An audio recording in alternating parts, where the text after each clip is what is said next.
বন্ধুরা, আজ বানালাম অত্যন্ত জনপ্রিয় Kolkata street food snacks Mughlai পরোটা।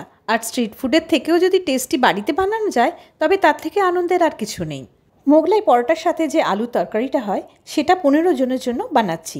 তাই জন্য আমি 10টা আলু সেদ্ধ করে ছোট ছোট করে কেটে নিচ্ছি। যদি খুব বড় আলু হয় তাহলে 4 ভাগ করে আর একটা ভাগ মাঝখান থেকে কেটে নেব। সাদা তেলে আমি আলুগুলো প্রথমে ভেজে নেব, এতে টেস্ট খুব ভালো হয়। প্রথমে হাফ পোর্শন আলু হালকা লাল করে ভেজে তুলে বাকি পোর্শন আলুগুলো ভেজে নিয়ে আলু ভাজার তেলটা আর ব্যবহার করব না। এইভাবে আমি আলুগুলো ভেজে তেল থেকে তুলে নেব। কড়াইতে আবার সাদা তেল গরম করে 5টা পেঁয়াজের পেস্ট দিয়ে দিচ্ছি। আমি এখানে আলুর আন্দাজ মতো পেঁয়াজ দিয়েছি। পেঁয়াজগুলো ভাজতে ভাজতে দিচ্ছি 5 থেকে 6টা লঙ্কা কুচি। আন্দাজ মতো নুন দিলাম। তারপরে একে একে দিলাম 1 টিস্পুন হলুদ গুঁড়ো, 2 টেবিল স্পুন আদা রসুনের পেস্ট, 2 টিস্পুন ধনে গুঁড়ো। তারপর মশলাগুলো ভালো করে কষিয়ে এবারে দেব 2 teaspoon Kashmiri red chilli powder. পেঁয়াজ আর মশলা কাঁচা গন্ধ চলে যাওয়া অবধি ভালো করে কষানো হয়ে গেলে ভাজা আলুগুলো দিয়ে দেব। দেখুন বন্ধুরা, মশলা একদম কষানো হয়ে গেছে। এবার আমি ভাজা আলুগুলো দিয়ে দিচ্ছি। আলুর সাথে আস্তে আস্তে মশলাগুলো মিশিয়ে নেব। ভালো করে আলুর সাথে মশলা মাখিয়ে কষিয়ে জলটা এমনভাবে দিতে হবে যাতে বেশি না হয়ে যায়। তাই আমি একটু একটু করে জল মেশাচ্ছি, কারণ এই তরকারিটা একদম মাখামাখাই হবে। ধনেপাতা কুচি ছড়িয়ে আরও ঝোলটা শুকিয়ে নামিয়ে নেব। এবারে ডো বানানোর জন্য 2 কাপ ময়দা নিলাম।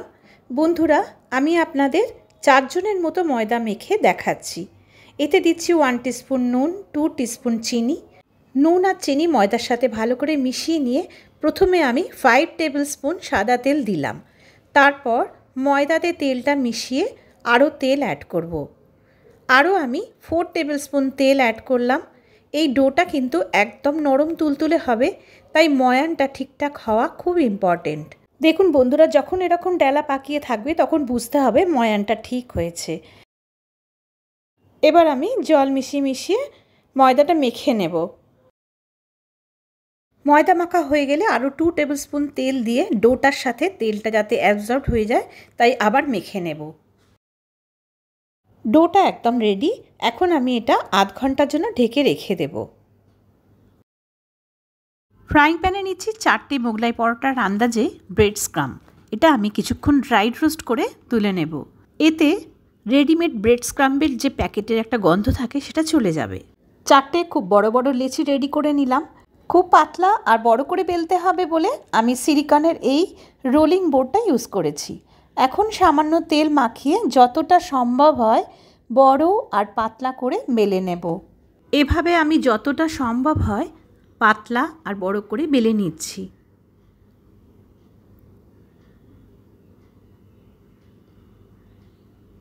তারপর 2 ধারটা এভাবে ভাঁজ করে নিতে হবে, না হলে ডিমের গোলাটা বেরিয়ে যাবে। এভাবে সমান করে আমি ভাঁজ করে নিলাম।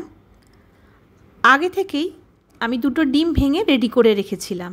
এতে দিচ্ছি আন্দাজ মতো নুন, পেঁয়াজ কুচি, ধনেপাতা কুচি, 3 টিস্পুন ব্রেড স্ক্রাম্ব। ভালো করে মিশিয়ে নেব।